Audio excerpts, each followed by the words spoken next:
제가 고베에 있을 때에 어느 분에게 책을 한 권 선물로 받았습니다. 마이클 샌델의 정의란 무엇인가 라는 책입니다. 마이클 샌델은 하버드 대학 교수인데 학생들에게 강의했던 것을 정리해서 10여 년 전에 책으로 출판했고 한국에서는 2010년에 번역 출판되었습니다. 놀라운 것은요, 미국보다 한국에서 더 많이 팔렸어요. 책이 100만 권 이상이 팔렸으니까 대단합니다. 그러니까 한국인들이 정의에 대한 관심이 그렇게 많다는 거죠. 제가 그 책을 읽었어요. 그런데 어려워요. 그래서 전부 이해를 못 하겠는데 아이들 논술 시험 준비하는 데에 그 정의란 무엇인가라는 책을 가지고 선생님들이 가르치고 그랬던 것 같아요. 그 책을 피면 들어가는 말이 있는데 키쿠에게 바친다라는 말이 있어요. 키쿠? 자기 부인 얘기인데 키쿠라고 하면 일본 사람 같거든요. 그래서 조사해 봤더니 키쿠라는 분이 일본에서 태어난 것 같아요. 그러니까 일본계인 것 같아요. 미국 지금 들어가 있는데 아마 그래서 키쿠에게 바친다라는 그런 표현을 하고 있었던 것 같습니다. 오늘 저는 그 책의 내용을 이야기하려고 하지는 않습니다. 저도 전부 이해하지 못한 것을 말할 수 없기 때문입니다. 단 그는 정의를 바라보는 기준으로 행복, 자유, 미덕을 설정하여 책을 전개해가고 있었습니다. 성경을 제가 오늘 순서대로 설교를 하고 있는데 아모스잖아요.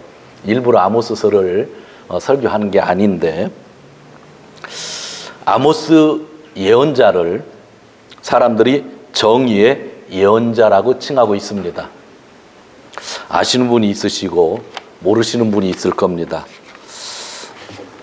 뒤에 있는 분 이 글씨 안 보이시죠? 앞에 앉으시면 좋은 점이 있는 거예요. 뭐라고 써 있어요? 정의의 예언자라고 써 있는데 예전에 그 한신대학 한국신학대학 교수님이었던 구약학 교수님이었던 김정준 교수님께서 쓰신 책이에요.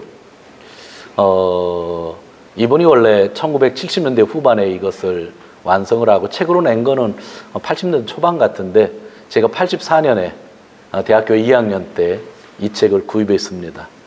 저는 주석책을 살 때에 한 사람이 창세기에서 요한계시록까지 쓴 전집 있잖아요. 그건 절대로 사지 않습니다. 왜냐면 한 사람이 거기까지 주석을 쓸 수가 없기 때문이에요. 그래서 어떤 한 사람이 자기 특정한 분야에서 특정하게 연구한 책을 사는데 제가 이분의 책을 골랐는데 설교 준비하느라고 또 설교 준비 끝나고 아침에 제가 책꽂이에 있더니 그대로 역시 꽂혀 있더라고요. 안에 봤더니 읽긴 읽었던 것 같아요. 정의의 예언자입니다. 고 안병무 선생님이라고 아주 유명하신 분이 있죠.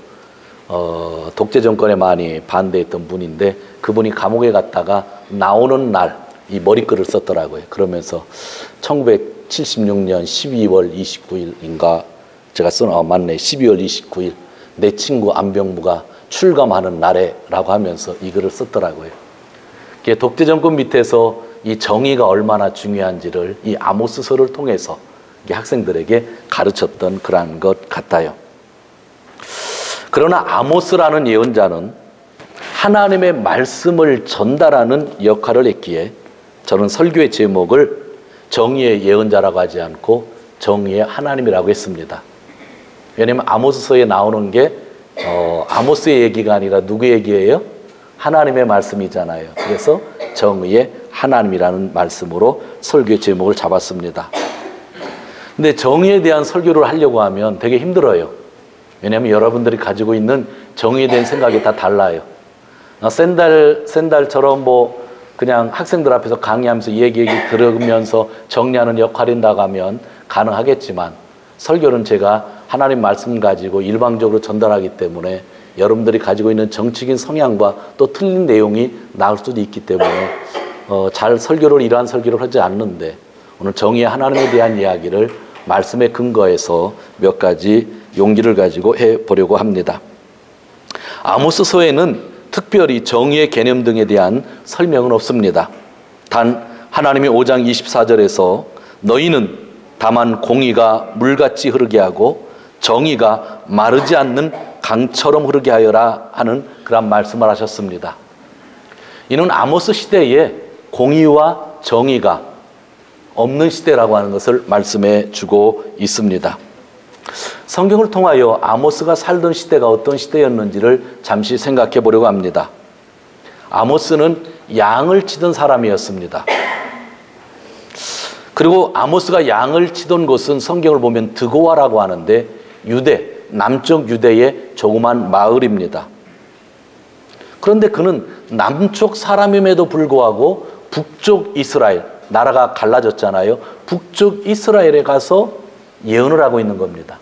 그러니까 한국, 남한 사람이 북한 평양에 가서 지금 하나님 말씀을 증거하고 있는 겁니다. 북쪽이 영적으로 많이 타락한 건 알지만 또 아모스의 직업은 양치기였기 때문에 전문적인 목사, 전문적인 예언자가 아니었다고 하는 것이 이 아모스서의 특징이기도 합니다. 그 사람이 활동했던 시기를 성경은 이야기하는데 남쪽의 왕은 우시아였고 북쪽의 왕은 여로보암이라고 그랬는데 여로보암은 여로보암 2세를 의미합니다.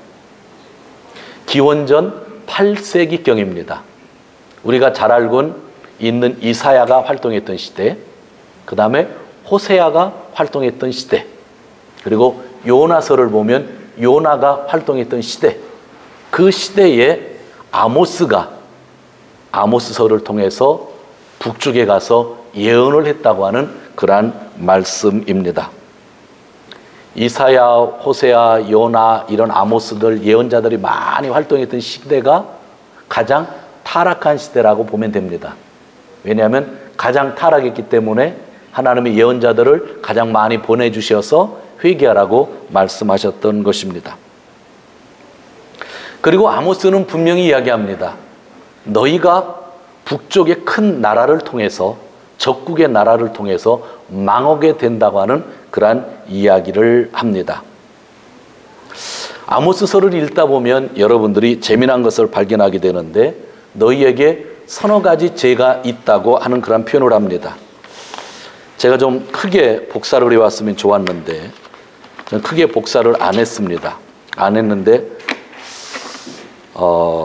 오늘도 또 앞에 있는 분들만 또 보게 되겠네요. 이스라엘 지도책입니다. 이스라엘 지도책. 그런데 요 갈릴리 요 밑에 파란 거는 사해입니다.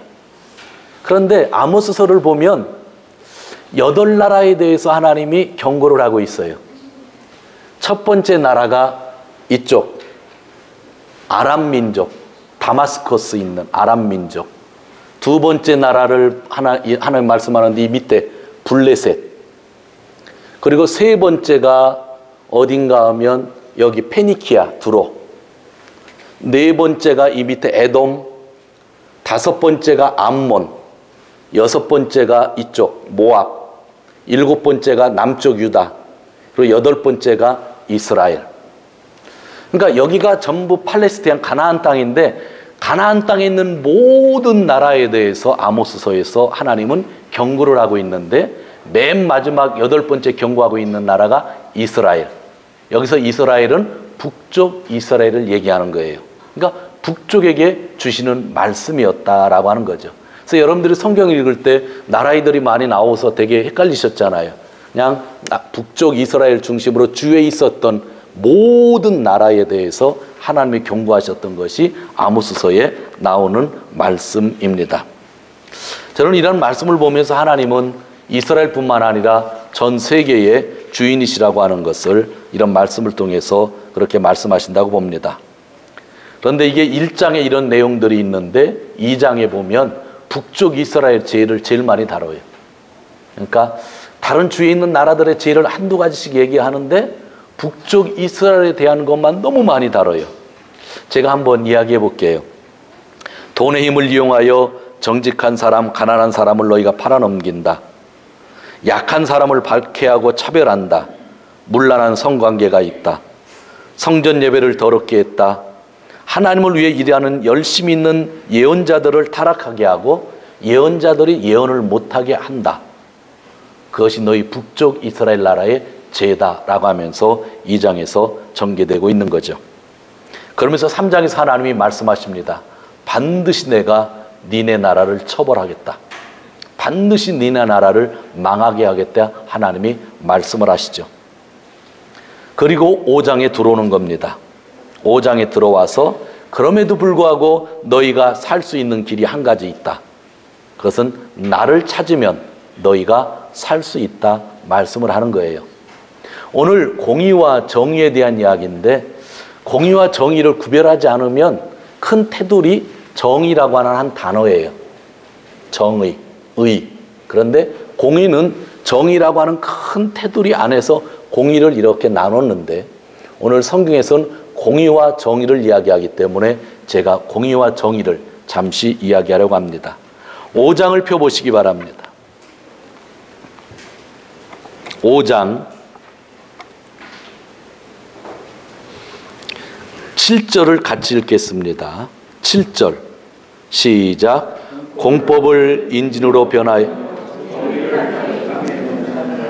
아멘. 인진이 무슨 뜻인지 아는 분이 있다고 하면 제가 그냥 상을 드릴 수도 있겠어요. 여러분 쑥 있죠, 쑥. 사철 쑥. 공법이 뭐예요? 공의를 너는 그런 쑥처럼 만들어서 버린다 그런 얘기예요. 자, 그런 게 그들의 이야기를 하고 있고 10절도 같이 읽습니다. 10절 무리가 성문에서 책망하는 자를 미워하며 정직히 말하는 자를 싫어하도다. 책망이라는 단어를 비판이라고 바꾸면 돼요. 사람들이 정권에 대해서 좀 비판을 하니까 정직하게 말하는 사람들 너무나 싫어하는 그런 정의가 없는 나라가 되었다 그런 거예요. 우리가 살다 보면 좀 비판할 수 있잖아요. 근데 하여튼 비판만 하면 싫어하는 거예요. 그러니까 정의에 대해서 정직한 것에 대해서 이야기만 하면 싫어하는 거예요. 그게 그 당시 분위기. 그 다음에 11절 제가 봅니다. 너희가 가난한 자를 밟고 저에게서 미래 부당한 세를 취하였더니 그냥 부자들은 세금을 다 어떻게 도망가게끔 만들어 놓고 강한 사람들한테만 세금만 다 띄는 거죠. 뭐 이런 말 해서는 안 되지만 여러분들 샐러리만들은 세금을 내기 싫어도 뭐 어쩔 수 없죠. 그냥 다 띄고 나오잖아요. 근데 진짜 많이 버는 사람들은 여리저리로 빠져나간다고 하잖아요. 근데 가난한 사람들은 세금을 다 받아가면서 부자들은 세금 면해주는 그런 시대였다는 거예요. 그리고 12절을 보세요. 12절의 중간에 너희는 의인을 학대하며 뇌물을 받고 성문에서 궁핍한 자를 억울하게 하는도다. 정의, 공의를 이야기할 수 없는 시대였다고 이렇게 이야기하고 아모스에서는 이 5장 부분을 통해서 너희 나라가 공의가 없고 정의가 없다고 말씀하고 있는 거예요. 자, 그리고 난 다음에 15절을 보세요. 15절. 너희는 악을 미워하고 선을 사랑하며 성문에서 뭐를 세우라고요? 공의를 세울지니라. 앞에 공법이라고 나온 단어랑 똑같은 단어인데 앞에는 왜 공법이라고 번역하고 공의라고 했는지 모르는데 공의예요. 공의를 세우라고 이렇게 이야기를 하고 있는 겁니다. 그리고 나서 24절 같이 읽습니다. 시작. 오직 공법을 물같이 정의를 하수같이 흘릴지어다. 오직 공의를 물같이 정의를 하수같이 흘릴지어다. 오늘은 공의와 정의 두 가지만 간단히 살펴봅니다. 공의. 공의가 무엇일까요? 좀 쉽게 얘기하면 공정하다라고 하는 표현들 아시죠? 공정해야 되는 것을 공의라고 합니다. 모든 사람이 공정한 것, 그게 공의예요. 공의. 정치적인 이야기인지 모르겠는데 그런 이야기를 하고 싶지도 않지만 몇 년 전에 제가 이 설교 시간에 한 이야기가 있었는데 정모라고 하는 사람이 이화여대의 입시에서 공정하지 못했던 것에 대해서 많은 국민들이 감정을 폭발시켰고 그 무능한 것을 보고 있는 분이 대통령이었기 때문에 아, 나도 촛불을 들고 싶다 하는 이야기를 한 적이 있습니다. 그 사람이 이대 입시 과정에서 공정하지 않았기 때문입니다.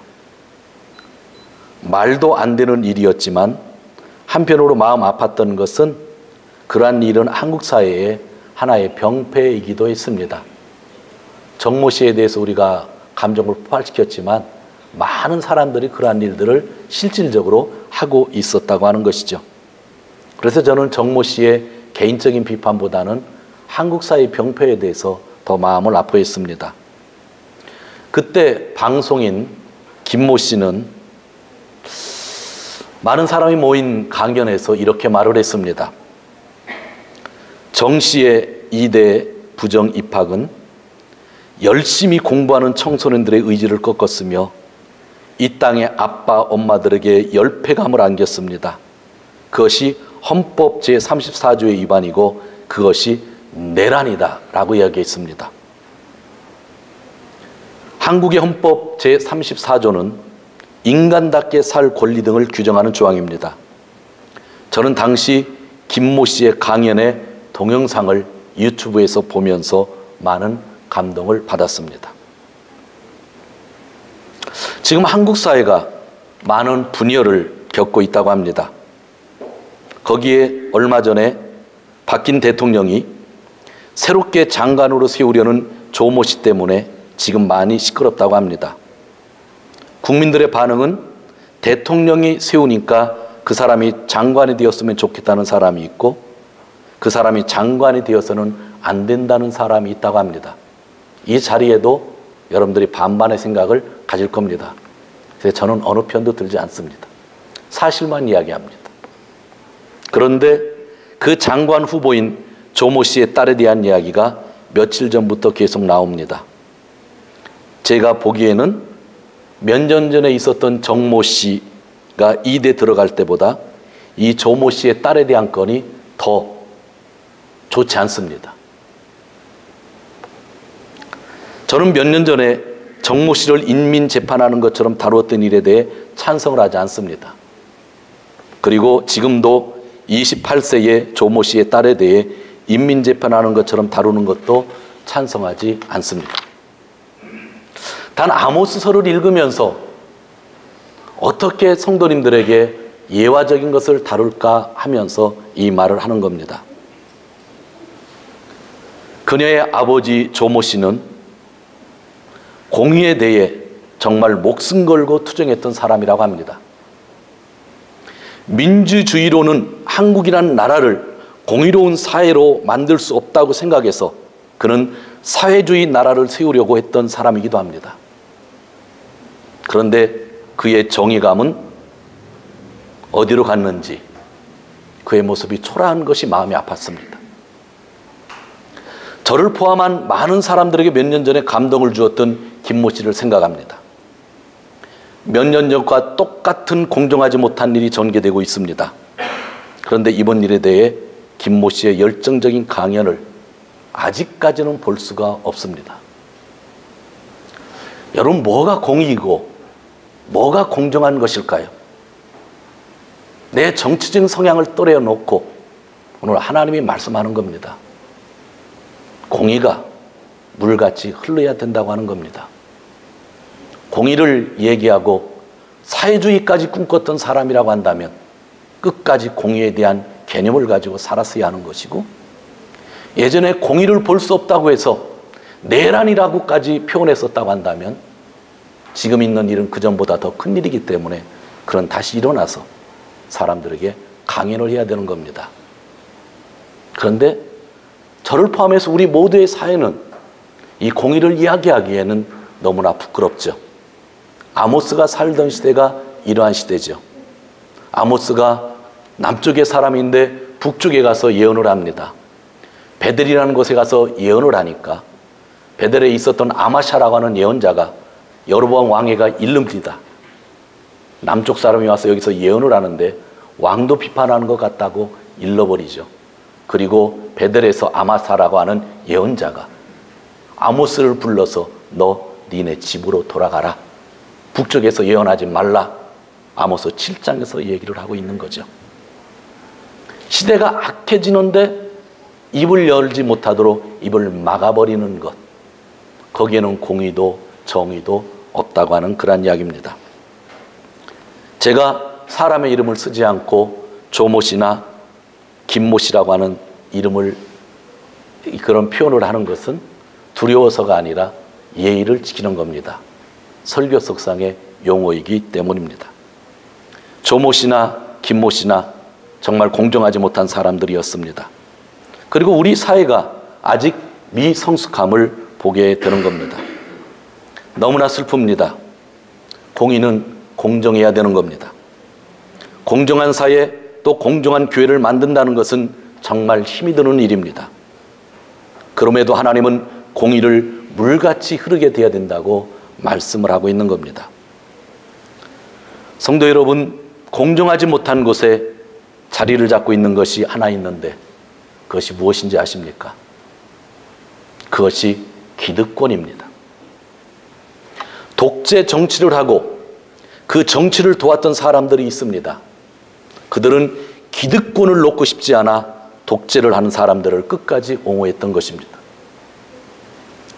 독재 정치를 타도하며 새로운 시대를 만들어가길 원했던 사람들이 독재 정치하던 사람들보다 더 형편없는 일을 할 때도 있는 것 같습니다. 왜 그런 실수를 할까요? 왜 그런 잘못을 할까요?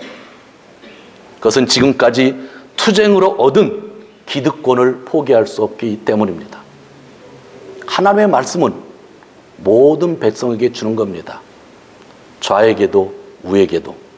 하나님은 좌와 우를 구별하지 않고 캐논을 가지고 중심되는 말씀을 가지고 우리에게 주고 있는 것입니다. 마이클 샌델은 정의를 바라보는 기준으로 행복, 자유, 미덕을 설정하였습니다. 국민들이 공정한 행복을 누리게 하는 것이 정의라고 한 것입니다. 그것이 한국 헌법 34조입니다. 그러기에 우리는 기득권을 내려놓을 때에 공의가 생겨나는 것입니다. 우리 교회에서 하나님이 교회의 주인이라는 것은 사람들의 공적을 내려놓아야 된다고 하는 이야기입니다.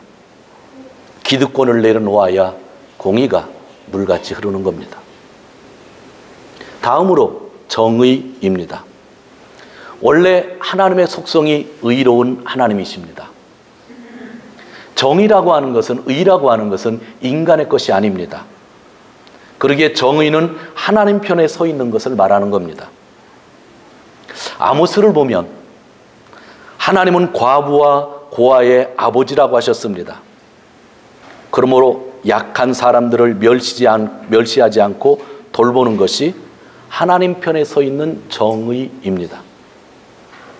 그러면 정의가 우리 인간 편에서 뭐라고 생각합니까? 저는 디모데전 후서를 몇 년 전에 읽으면서 한 가지 깨달은 것이 있습니다.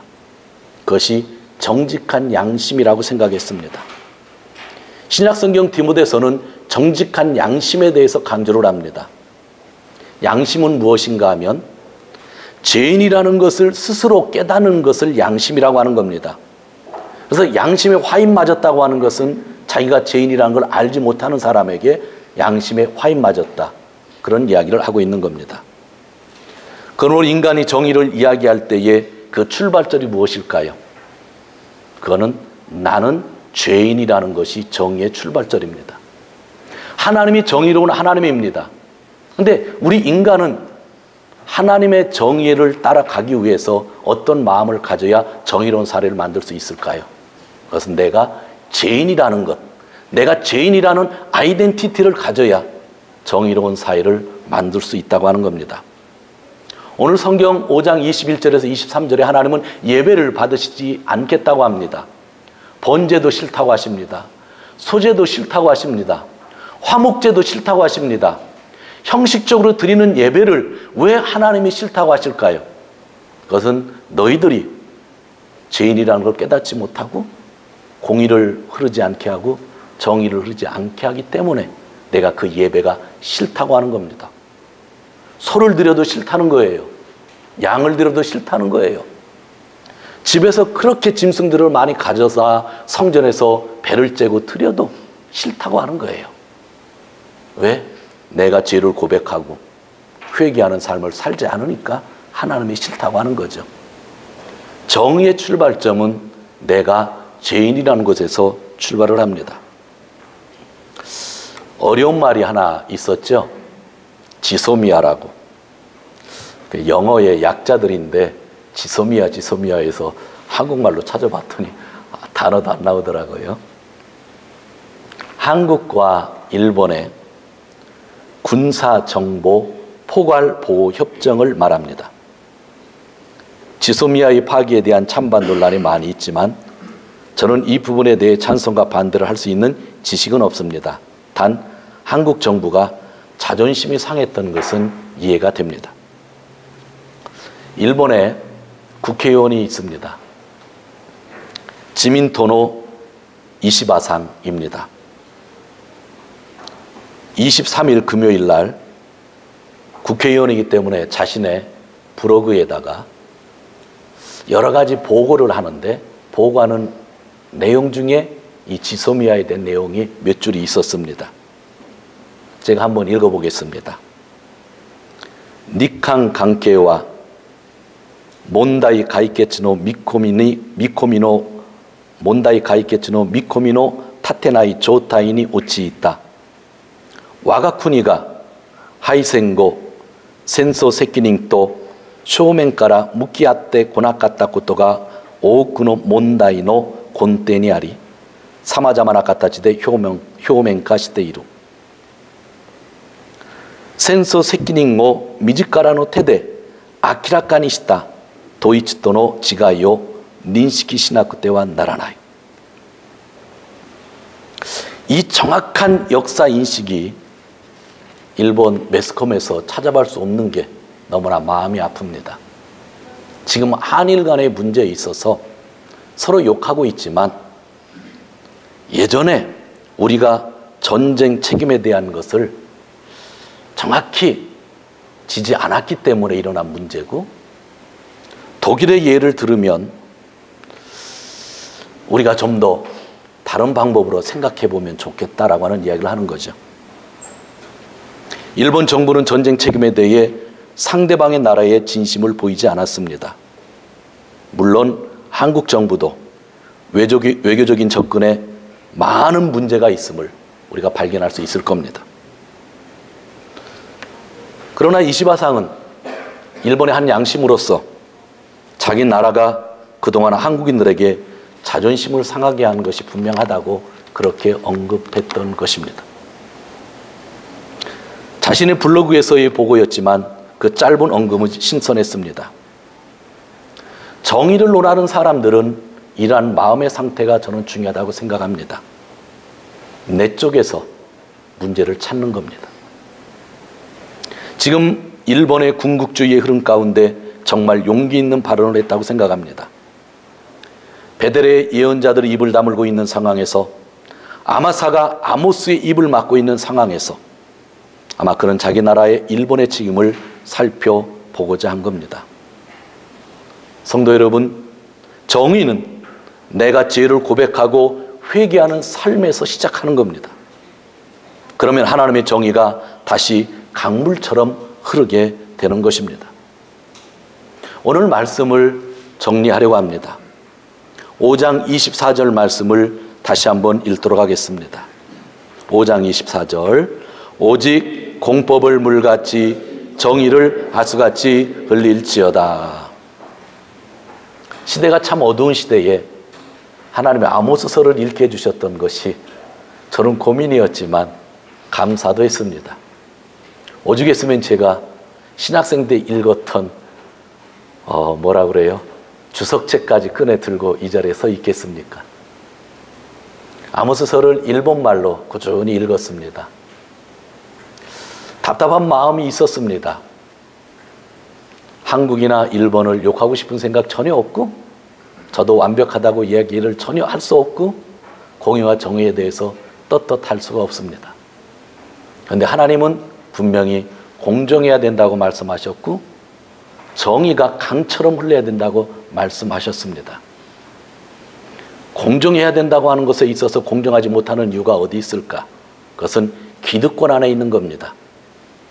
좌든 우든 기득권을 붙잡고 있으면 절대로 공정한 사회를 만들지 못합니다. 정의의 하나님이 강같이 흐르게 하라고 말씀하신 곳에는 예배를 원하셨던 것이 아닙니다. 네가 죄를 고백하고 회개의 삶을 살면서 예배를 드릴 때에 정의가 강같이 흐른다고 말씀해 주셨던 겁니다. 일본을 위해서 우리가 기도하고 한국을 위해서 기도하고 교회를 위해서 기도하면서 아모스를 통해서 하나님의 말씀하신 공의, 정의에 대해서 어려운 시대일수록 한 번 더 생각해 봤으면 좋겠습니다. 마지막으로 저는 이 아모스서의 특징이 참 훌륭했습니다. 아모스는 남쪽 사람입니다. 한국과 북한처럼 철조망이 있을 것 같습니다. 사실은 그렇지 않지만 나라가 다릅니다. 그런데 남쪽에 살던 사람이 북쪽에 예언자들이 있는데도 불구하고 북쪽에 가서 예언을 하는 겁니다. 또 하나, 예언자들이 많이 있어요. 목사들이 많이 있어요. 제사장들이 많이 있어요. 그런데 양치기 하던 사람이, 평신도가, 성경도 연구하지 않은 사람이, 남의 양을 쳐주는 소유주도 아니었던 그 사람이 또 예언을 하고 있는 겁니다. 그게 아모스서의 특징입니다. 아모스에게서는 아무런 기득권이 없습니다. 남쪽에 살았으면 눈치를 볼 수 있을 텐데 북쪽에 가서 얘기하니까 눈치 볼 이유도 없어요. 쫓겨나면 되는 거고요. 목동이었으니 가진 것이 없으니 할 말 다 할 수 있잖아요. 왜 하나님이 공의를 설교하시면서 정의를 설교하면서 기득권이 제로인 사람을 쓰셨을까? 전 그것을 계속 어제부터 묵상을 해오고 있습니다. 답은 여러분들이 한번 집에서 찾아보시죠. 지난 수요일 날 말씀을 나눌 때에 안식년과 희년에 대한 말씀이 레위기에 나와서 그를 나누었습니다. 안식년은 6년 동안 열심히 일하고 7년 때 쉬는 겁니다.